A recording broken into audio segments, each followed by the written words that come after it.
오늘 맥주 감사절에 주시는 하나님 말씀입니다. 레위기 23장 9절에서 14절입니다. 받들어 봉독합니다. 여호와께서 모세에게 말씀하여 이르시되 이스라엘 자손에게 말하여 이르라.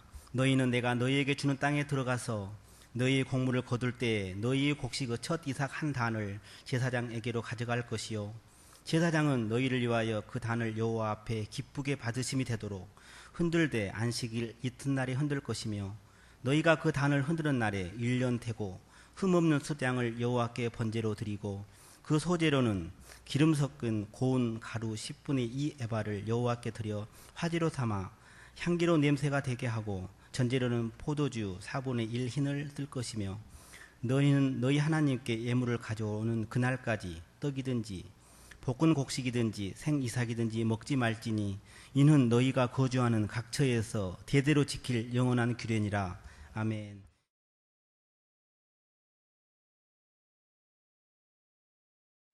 할렐루야. 우리 옆에 있는 분들하고 같이 이렇게 인사하면 좋겠습니다. 우리 옆에 있는 분 쳐다보세요. 따라합니다. 당신에게서 그리스도의 모습이 보이네요. 아멘. 네, 다시 한번 정식으로 해봅시다. 당신에게서 그냥 하세요. 못 외우셨어요?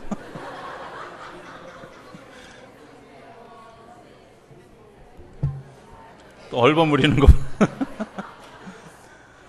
아이 참. 여러분에게 그리스도의 모습이 있는 줄로 믿습니다. 그리스도의 모습이 있다는 말 조금 더 한 걸음 생각해 보면 세상을 품으신 그리스도의 그 모습이 우주가 여러분들 마음, 여러분들의 삶 안에, 여러분들의 마음 안에 있는 줄로 믿습니다. 여러분들 저는 요즘 그런 생각을 합니다. 다이어트를 하는 것이 그렇게 썩 좋은 일만은 아니다. 뭐 저를 변명하려고 하는 얘기는 아니고요. 왜냐하면 우리 안에 우주가 있는데 그 무게를 감당할 무게를 그렇게 자꾸 줄여가려고 그러면 썩 좋은 일은 아니다. 이런 생각이 들게 됩니다. 어제 우연히 한결이가 테레비를 틀어서 46kg에 맞춰야 하는 어떤 결혼한 주부의 비애를 잠깐 봤는데 남편이 들어와서 첫 마디가 오늘 몇 킬로야? 이거부터 따졌다는. 네, 인간의 자유를 구속하는 그리고 머물게 하는 어쩌면 그런 언어를 우리가 너무 쉽게 사용하지 않을까 이런 생각을 하게 됩니다. 저는 사실 레위기를 설교하는 걸 별로 좋아하지 않습니다. 왜냐하면 레위기를 읽다가 하도 졸아본 경험이 많아서 혹시 설교하는데 다 교인들을 졸게 할까봐 제가 레위기를 잘 설교하는 걸 좋아하지 않지만 그럼에도 불구하고 하나님의 그 거룩한 진리가 오늘 우리 말씀 가운데서 여러분들 가운데 임하게 되기를 주의 이름으로 부탁합니다. 꿈을 이렇게 여러분들 한번 좀 기록해 보시라고 했는데 손들라 그러면 제가 볼 때 무게의 비중상 없는 경우가 더 많을 것 같은, 그죠? 네, 그래서 지난주에 광고 안 들으셨나요? 제가 한번 꿈 용지 나눠드리면서 5년, 10년, 20년, 30년 표정들 보니까 거의 안 내신 것 같은. 감사합니다. 여러분들 제가 여러분들을 위해서 기도하는 수고를 겪을까봐 제 수고를 덜어주셔서 얼마나 감사한지. 그러나 여러분들 그 일을 좀 해주셨으면 좋겠습니다. 저를 위해서가 아니라 여러분들 스스로를 위해서 해주셨으면 좋겠습니다. 오늘 성경에 보면 오늘 아침에 새벽에 묵상한 그 묵상에 보면 누가복음 4장을 새벽에 묵상하게 되어졌습니다. 지난 밤에 그 새벽 말씀을 묵상하면서 하나님이 우리에게 주시는 오늘 새벽에 우리에게 주시는 메시지가 무엇일까 하는 것들을 고민하게 되어질 때 하나님이 주셨던 영감은 그런 것들이었습니다. 누가복음은 사람으로 오신 예수 그리스도에 대한 이야기를 하고 있습니다. 그런데 그 예수님이 오늘 4장에 보면 시험을 겪는 이야기부터 시작합니다. 마귀에게 이끌려서 시험받는 그런 이야기, 그리고 고향에서 배척받는 이야기, 이런 이야기들이 누가복음 4장에 이렇게 진행되어져 하는 모습을 보게 됩니다. 제가 그 성경을 읽으면서 이런 마음이 들었습니다. 주님도 시험을 당하셨구나 하는 마음에 위로가 되어졌습니다. 13절에 보면 마귀가 잠깐 물러갔다. 그에게 보면 한 번 시험에 그친 것이 아니라 예수님의 시험이 일생을 살아가는 동안에 계속 되어졌다고 하는 것. 저는 그 주님의 그런 이야기가 제 마음에 큰 위로가 되어졌습니다. 내가 뭔가 부족해서 맨날 나에게만 시험이 있는가 보다 이렇게 생각했는데, 부족하지 않은 예수님에게도 시험이 있었다고 하는 것이 제게 얼마나, 시험이라고 하는 것이 얼마나 보편적인 것이고, 그리고 어쩌면 삶을 살아가면서 누구나 다 겪어야 되는, 그러나 그 시험을 어떻게 겪느냐에 따라서 사람의 삶의 질이 달라진다고 저는 분명히 믿습니다. 예수님이 어떻게 그것을 이겨가셨을까 묵상해 보니까 그 속에 예수님이 다른 복음서에 없는 선포 하나를 하는 것을 보게 됩니다. 성경을 두루마기 성경을 펴서 이사야서를 읽습니다. 이사야서 61장에 성령의 역사, 한 사람에 대한 이야기, 가난한 자에게 복음이 전파되어지고 포로된 자에게 자유함을 선포하고 갇힌 자에게 노임을 전파하는 그런 이야기들을 예수님이 읽게 됩니다. 어쩌면 당신의 살아가는 삶의 목표, 당신이 이 세상에 온 삶의 이유를 설명하는 것이라고 여겨집니다. 우리가 삶을 살아가면서 어떤 목표를 가졌느냐에 따라서 내 삶의 질이 달라진다고 여겨집니다. 내가 어떤 목표를 가지고, 내가 어떤 그런 그 고를 가지고 삶을 시작했는가, 그리고 그 삶을 살아가는가. 때로는 그 목표만 바라보고 가기 때문에 주변에 있는 것들을 정말 배설물처럼 여길 수 있는 그런 은혜가 우리 가운데 있다고 여겨집니다. 오늘 우리가 삶을 살아가면서 주변에 있는 일들로 엮여서 그 엮인 것 때문에 우리의 삶이 정체되어지고, 그리고 더 나가지 못하는 그런 모습을 겪을 때가 얼마나 많이 있습니까? 그러나 앞을 바라보고 가는 그런 그 사람, 내가 분명한 어떤 삶의 목표를 가지고 삶의 어떤 뚜렷한 꿈을 가지고 가는 그런 사람들에게는 그러한 것들이 결코 문제가 되지 않는다는 겁니다. 아니, 힘들고 고통스러운 일은 분명히 있지만 그것을 극복해 갈 수 있는 힘이 그것으로부터 시작되어진다고 하는 겁니다. 예수님이 겪었던 시련들을 생각해 보게 됩니다. 고향 사람들로부터 배척을 받았습니다. 고향 사람들이 인정해주고 안아주는 것, 나를 푸근히 안아주는 그것이 고향인데 고향 사람들이 배척했습니다. 그리고 예수님을 더 이상 그곳에 있지 못하도록 했습니다. 그 누가복음 4장에 보면 예수님을 벼랑으로 밀어서 예수님을 벼랑 끝으로 떨어뜨리려고까지 했었습니다. 여러분들, 우리가 가족에서 자기 인정받지 못하는 사람들의 비애를 보게 됩니다. 아이들이 부모로부터 인정받지 못하는 것에 대한 아픔, 또 아내가 남편으로부터, 남편이 아내로부터 인정받지 못하는 아픔들을 겪지 않습니까? 그런 겪는 고통에 다른 사람들이, 우리가 알지 못하는 사람이 비난하는 비난보다 더 가슴에 상처를 가지게 되는 것이 사실입니다. 그럼에도 불구하고 예수님이 그런 상처를 받았음에도 불구하고 예수님이 여전히 그 사역을 잘 감당할 수 있었던 그 이유가 무엇이었을까? 예수님에게는 분명한 목표가 있었다는 겁니다. 어떤 목표? 내가 가난한 자들에게 복음을 전파하겠다고 하는 목표, 그리고 갇힌 자에게 노임을 전파하겠다는 그런 목표, 그리고 포로된 자에게 자유함을 주겠다고 하는 그런 목표, 그것이 예수님이 일생을 살아가는 삶의 목표였습니다. 바리새인들의, 사두개인들이 수없이 공격해오고 수없이 비난하고 수없이 당신의 가는 길을 괴롭혔지만 예수님이 그 길을 결코 포기하지 않았던 이면에는 그분이 하나님의 아들이었기 때문이 아니라 그분이 가지고 있는 삶의 목표가 너무나 분명했기 때문에 그 삶을 따라갈 수 있었다고 여겨집니다. 오늘 우리들이 삶을 살아가면서 어떤 모습으로 살아가고 있는지 한번 돌이켜 보았으면 좋겠습니다. 작은 것에 우리의 삶이 흔들려가는 우리의 모습은 없는가 하는 것들을 돌이켜 보게 됩니다. 오늘 우리들이 그 작은 것, 정말 머물러 있어야 될 머물러 있을 수밖에 없다고 변명하면서 우리가 머물러 있는 그런 게 삶의 모습을 우리가 가지고 있지 않은지 돌이켜 보게 된다고 하는 겁니다. 레위기의 설교는 저는 그런 데서부터 시작한다고 여겨집니다. 내가 졸았던, 넘어졌던 자리, 그러나 그곳에서 다시 일어나 사람을 깨우는 말씀이라면 그것이 더 힘이 있지 않을까, 이런 기도가 오늘 말씀을 준비하면서 있었습니다. 여러분들이 그렇게 될 수 있게 되기를 주 이름으로 부탁을 드립니다. 오늘 성경의 이야기는 아주 아무것도 없는 애굽 땅에서부터 시작하는 이야기입니다. 성경에는 구체적으로 나와 있지 않지만 이 레위기는 가나안 땅에 들어가기 전에 가나안 땅에 들어갈 것을 믿고, 그리고 너희들이 가나안 땅에 들어가면 이렇게 살아야 된다, 이렇게 삶을 살아야 된다 하는 것들을 규례로 가르쳐 주는 것이 레위기라고 하는 책입니다. 가나안 땅에 들어가서 되어진 책이 아니라 가나안 땅이 아닌 광야에서 살아갈 때 하나님의 사람들에게 하나님이 모세를 통해서 들려주신 말씀입니다.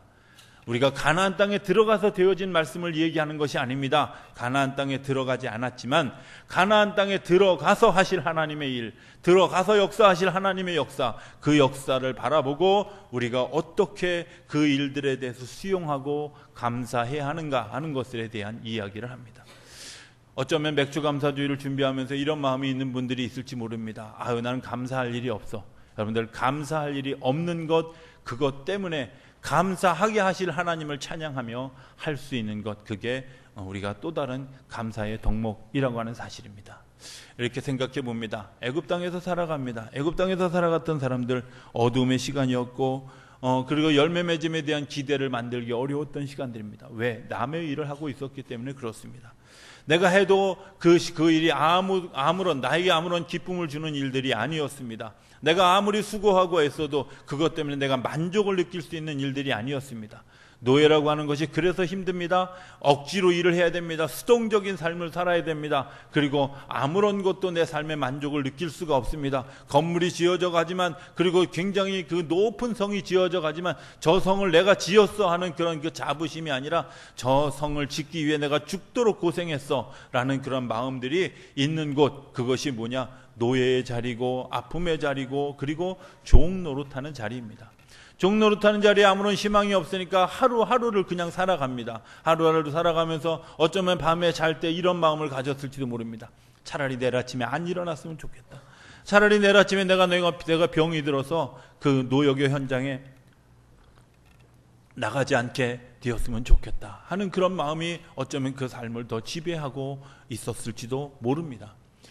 현장에 나갔습니다. 현장에 나가서 어떻게 하면 감독관으로부터 멀리 떨어져서 어떻게 하면 더 쉬운 자리에서 내가 그저 그냥 이렇게 하루를 지낼 수 있었으면 좋겠다. 하루를 그냥 이렇게 때웠으면 좋겠다 하는 그런 마음들이 그들의 삶에 있었을지도 모릅니다. 감독관의 눈을 피해야 되고 사람의 눈을 피해야 되고 그리고 더 쉬운 일을 택하는 일들이 그들의 삶 가운데 또 다른 눈치봄의 자리의 모습에 있었다고 하는 겁니다.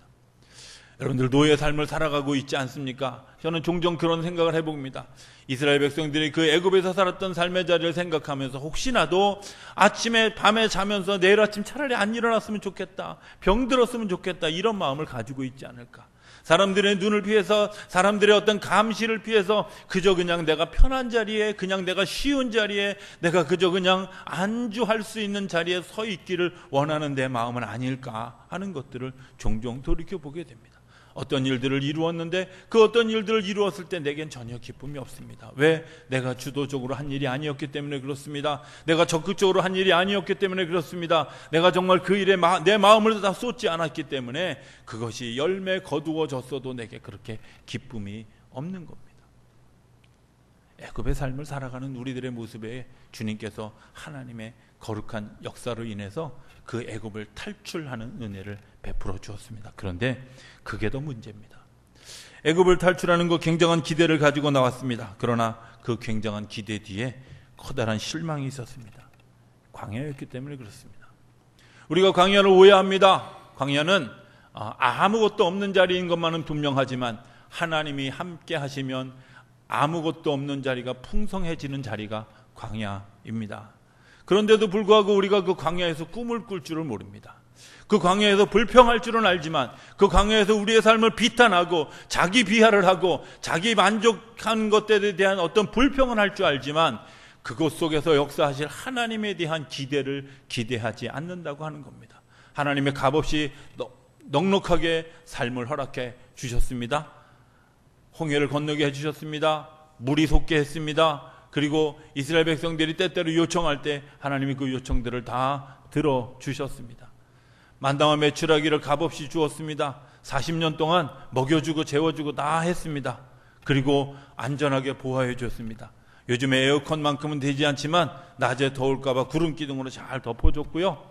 요즘에 보일러 시설만큼은 되지 않지만 그래도 불기둥으로 인도해 주셔서 그런 것들, 앞으로 가야 될 것과 그 보온과 이런 것들을 다 책임져 주셨습니다.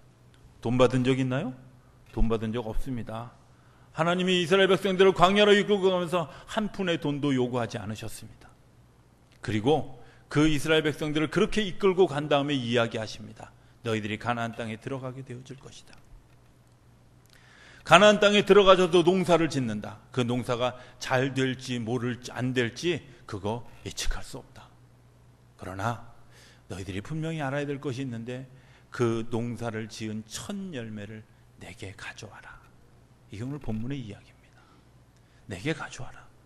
그게 왜 내게 가져와야 하느냐면 그것이 나를 향한 너희들의 고백이라는 겁니다. 아무것도 없는 것, 아무런 희망도 없는 애굽의 삶의 자리에서 하나님이 아니면 견딜 수 없는 그 자리, 하나님의 도우심으로 광야 40년을 지나와서 그리고 뿌려진 첫 열매를 하나님 앞에 드리는 겁니다.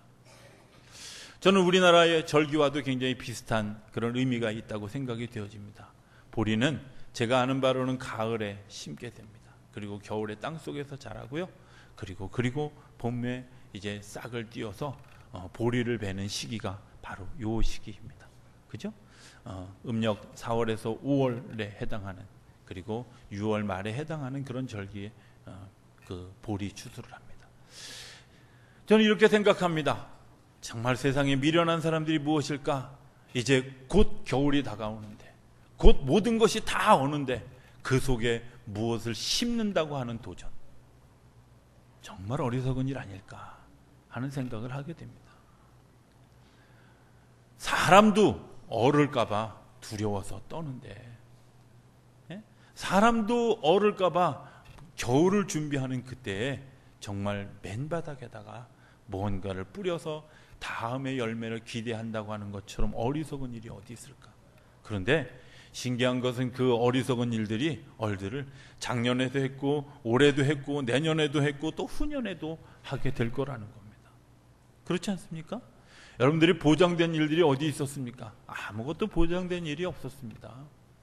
저는 늘 한날 한날을 살아가면서 아침에 일어날 때 정말 하나님 앞에 감사합니다. 감사한 이유가 뭐냐면 내가 어제까지 살아온 것이 하나님의 은혜였는데 하나님이 오늘 또 나에게 새로운 날을 주신 것이 정말 또 다른 하나님의 은혜의 날이라고 하는 사실. 어제까지 살아오는 동안에 한 번도 보장해 주신 적이 없었습니다. 오늘도 보장받을 하루가 아닙니다. 그러나 그 보장받지 못할 하루를 인도해 주시는 하나님의 손길이 오늘 나에게 있는 것 때문에 오늘을 내가 살아가는 겁니다. 어쩌면 씨를 뿌리는 마음이 그런 마음이라고 생각이 되어집니다. 아무것도 보장받을 것이 없습니다. 아무것도 우리가 누릴 것이, 아무런 우리가 열매에 대한 어떤 그런 약속 이런 것 없습니다. 그러나 우리가 믿음으로 씨를 뿌립니다. 생각해 보면 우리가 씨를 뿌린다고 하는 것이 얼마나 이기적인 발로인가 하는 것들을 생각해 보게 됩니다. 씨를 뿌려서 씨가 열매를 맺으려면 씨가 죽어야 됩니다. 이런 생각합니다. 자기는 안 죽으면서 씨 보고만 맨날 죽으라고. 땅속에 씨를 뿌리면서요, 자기는 안 죽으면서 씨 보고만 죽으라고. 네가 빨리 인마 죽어야 열매를 맺어. 그렇게 하면서 그런 마음의 기원이 우리 속에 있지 않습니까? 저는 그곳에서 하나님의 거룩한 신비를 보게 됩니다. 하나님의 신비는 그런 겁니다. 죽어야 열매를 맺고, 그리고 정말 가능성 없는 것에 도전했을 때 열매를 맺는 일들이 더 크다고 하는 사실입니다. 우리는 흔히 꿈을 꾸는 것을 잘 하려고 하지 않습니다. 왜? 꿈을 꾼다고 하는 것이 너무나 막연하다고 생각하기 때문에 그렇습니다. 오히려 경영을 하려고 합니다. 경영은 무엇인가 있는 것을 가지고 새롭게 무엇을 만드는. 그러나 경영의 이유는 몇 프로밖에 되지, 몇십 프로, 심한 경우도 몇백 프로밖에 되지 않습니다. 그러나 꿈을 꾸는 것은 모든 것이 이윤입니다. 꿈을 꾸는 것은 모든 것이 풍성하게 받을 수 있는 이윤이고 열매입니다. 그런데도 불구하고 우리가 꿈을 꾸려고 하지 않습니다. 꿈 너무 막연합니다. 여러분들 그렇지 않습니까? 저는요, 꿈을 어떤 때 꿀까 생각해 보니까 눈 감았을 때 꾸더라고요. 한번 물어봅시다. 여러분들 눈 뜨고 대낮에 멀쩡하게 돌아다니는데 꿈 꾸신 분 한번 손 들어 보십시오. 아무도 없습니다. 꿈은요, 가능성이 없는 곳에서 꾸는 게 꿈입니다. 눈 감았을 때 밤에 꾸는 게 꿈입니다. 정말 아무런 희망이 없을 때 꿀 수 있는 겁니다. 보장된 것 아닙니다. 그러나 그 꿈을 꾸게 하시는 하나님이 우리의 삶을 인도해 주실 것을 믿기에 그 꿈을 현실화해 가는 겁니다. 아무것도 보장된 거 없습니다. 그러나 하나님이 나와 동행하시고 나를 인도하실 것을 믿기 때문에 오늘 우리가 그 꿈을 꾸는 겁니다. 그 꿈을 꿀 때 우리가 미숙한 기도를 해도 괜찮습니다. 이스라엘 백성들이 기도가 미숙했습니다. 나를 좀 구원해 주십시오. 우리의 억울함을 풀어 주십시오. 이런 정도의 기도에서 시작했습니다. 그야말로 탄원에서 시작했습니다. 자기들이 어디로 가야 될지, 어떤 대안이 있는지 이런 거 전혀 알지 못했습니다. 그러나 하나님이 그 사람들의 기도를 바꾸어 가십니다. 그리고 그 순간순간 기도를 바꾸어 가신 것 때문에 하나님 앞에 감사의 첫 열매를 드릴 수 있도록 기도를 바꾸어 간 겁니다. 오늘 우리가 어리석은 기도를 하고 있다고 여러분들 자학할 필요가 없습니다. 내 삶을, 내가 꿈을 진지하게 꾸어가면 그 어리석은 기도가 성숙한 기도로 바꾸어져 가는 줄로 믿습니다. 내가 오늘 어리석은 경영을 하고 있다고 여러분들 자기 스스로를 자기 비하할 필요가 없습니다. 왜? 내가 그 하나하나의 경영을 이어져 가면서 하나님이 또 다른 기도를 우리의 삶으로 만들어 주시기 때문에 그렇습니다. 꿈을 꾸는 일들이 중요합니다. 저는 이스라엘 백성들이 꿈을 꾸었던 그 꿈을 우리가 좀 꿀 수 있게 되기를 기대합니다. 저는 여러분들에게 지난 주간에 그런 얘기를 드렸습니다.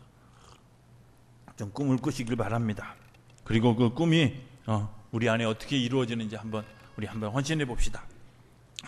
숙제 안 하시는 거 그건 뭐 어려서부터의 여러분들의 습관인 걸 제가 잘 압니다. 담임 목사 닮아가지고 저도 방학 숙제 잘 안 하고 그렇습니다. 그렇지만 숙제라고 생각하지 말고 내가 꾸어야 될 꿈이라고 여겨지고 한번 그 일들을 꿈을 꾸는 이번 여름이 되어졌으면 좋겠습니다. 정말 내 일생에 어떤 일들로 하나님이 나에게 역사하실까? 사람들은 이야기합니다. 합리적이지 않다고. 그러나 사실은 합리적인 것은 비기독교적인 겁니다. 하나님이 하시는 일에 합리적인 게 어디 있습니까? 보편적이 아니라고 얘기합니다. 저는 보편적이 아니라고 하는 그 말 굉장히 어리석은 사단의 말이라고 생각합니다. 왜? 하나님의 역사는 결코 보편적이지 않았습니다.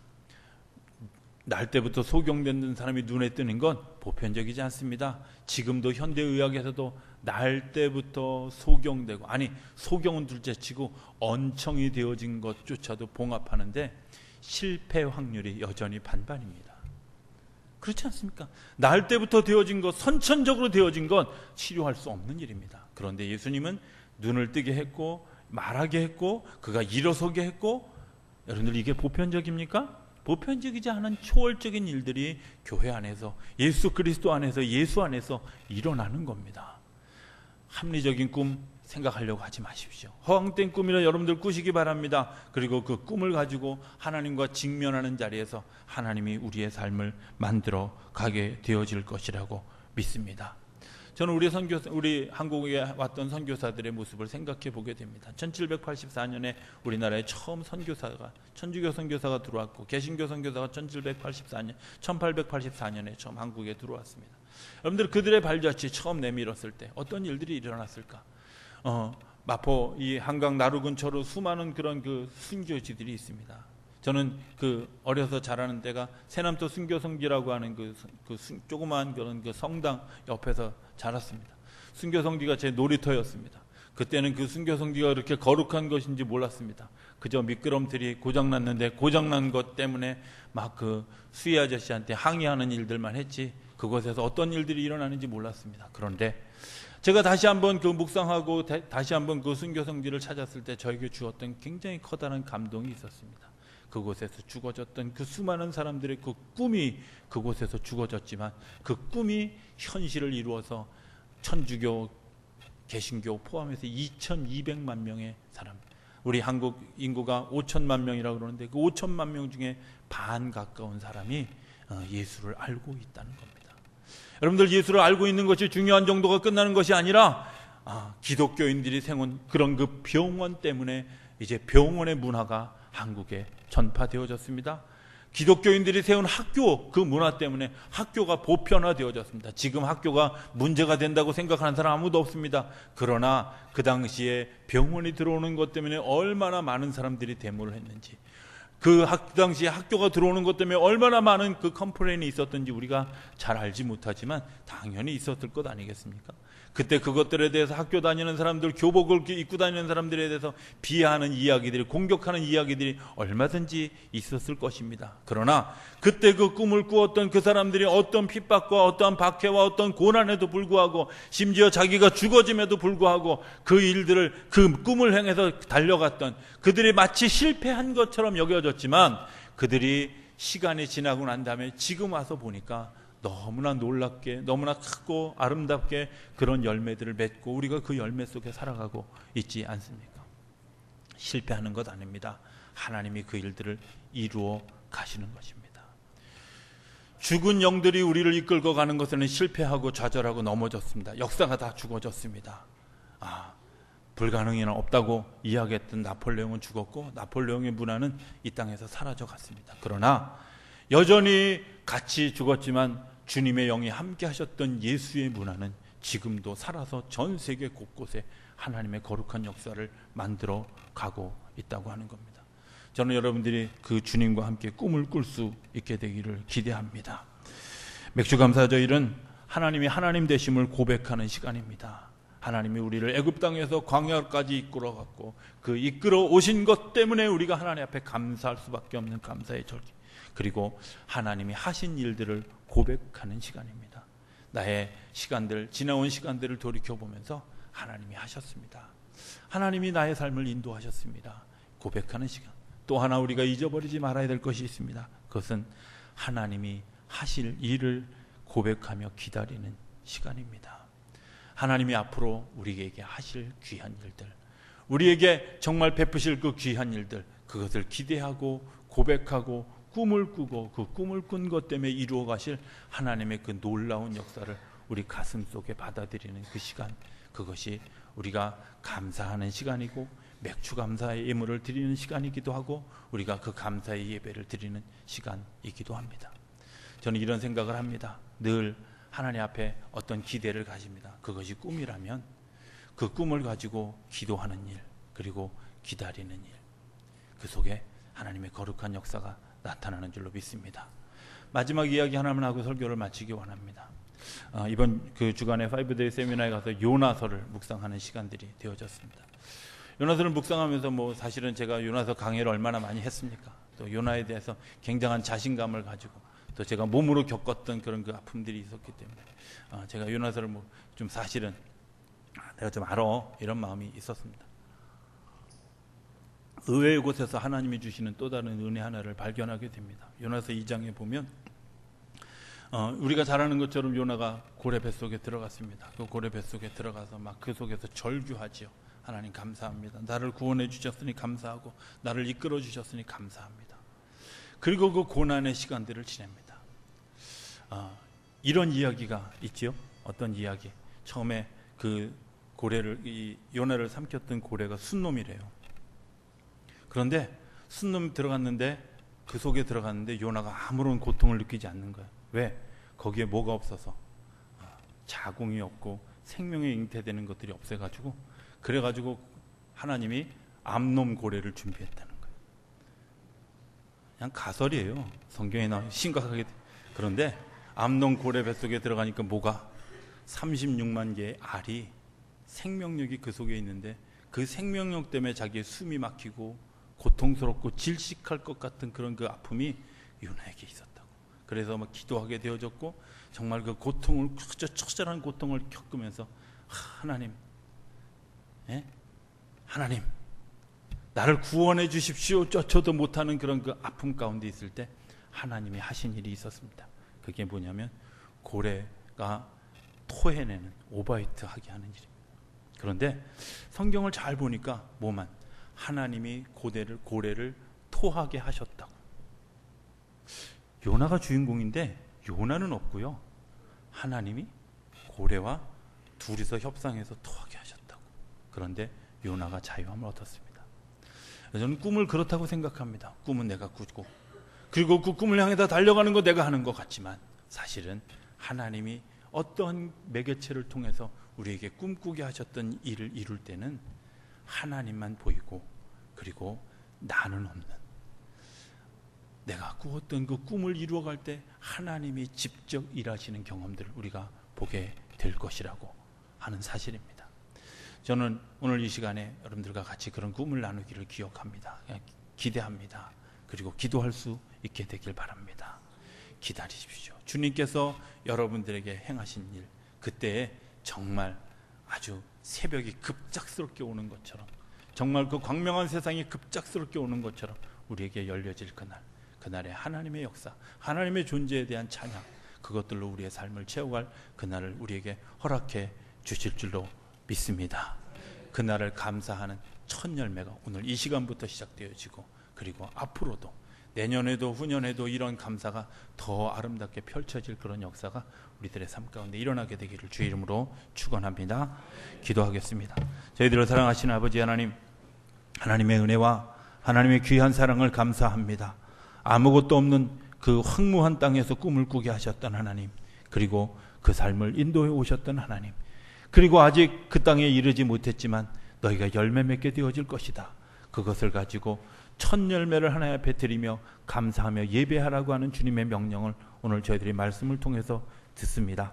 주님, 저희들이 꿈을 꾸기를 원합니다. 그리고 그 꿈을 꾸고 기도하기를 원합니다. 기대하기를 원합니다. 하나님, 기다릴 수 있는 은혜가 저희 안에 있기를 원합니다. 그리고 저희들이 그 열매를 인하여 하나님을 찬양하는 역사가 우리 안에 일어날 줄로 믿습니다.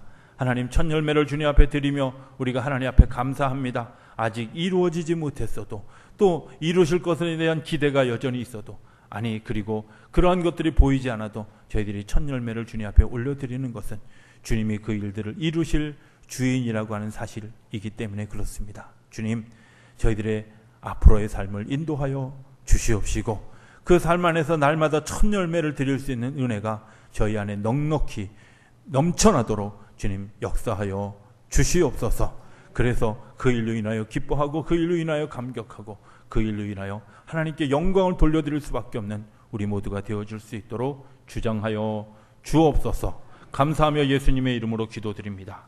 아멘.